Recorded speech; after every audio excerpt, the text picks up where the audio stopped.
This story is long, so I apologize for that. Now, this didn't happen to me, but it happened to my grandfather, so some of might not make sense due to the fact that he forgot some of this and the fact he didn't want to tell me. Now, to give you some backstory, my grandfather was born in 1916 and recently passed away, and I thought this would be a great way to remember him. So this happened to him in 1944 during the Battle of Peleliu. He was part of the 1st Marine Division and was a combat medic, so he told me. Now, at that time, World War II was happening, and my grandfather told me that he didn't want to go to war, but he'd figured that since his brothers are serving, he thought, why not?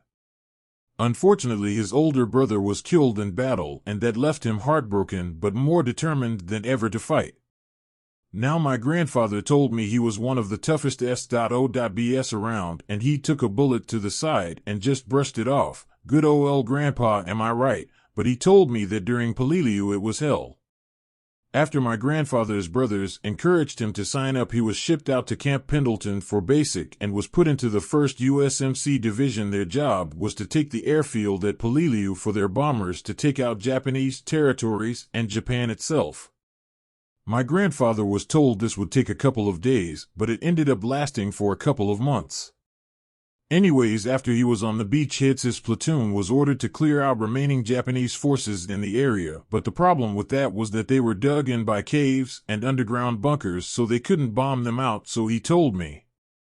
Now, after his 3rd week of being on the island, he and his platoon were ambushed by a small Japanese squad, and they fought like hell. One of them was a young Japanese boy around 17 or so and ran away. Well, my grandfather chased him and was shot in the leg.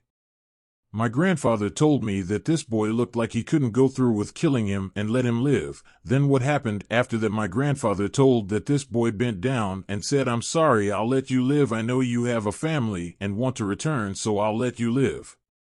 My grandfather thanked the boy, but the boy had one request for my grandfather to kill him because he'd brought shame to the emperor and his family. At first, my grandfather couldn't do it, but the boy shot my grandfather's leg again, and my grandfather shot back at him and killed him. He then crawled over to the boy and saw a picture in his poker. He pulled it out, and it was a picture of the boy, his parents, and little sister. My grandfather cried after what he did and still cried when he thought of it. My grandfather later returned home after the war and lived his life and married to have 5 kids, my father, and then had me as his 3rd grandson. He recently passed away at the age of 102 and told stories to his kids and me and my brothers since we joined the Marines. So, Japanese kid who didn't kill my father, thank you, and I'm sorry that you couldn't live your life with your family just like my grandfather.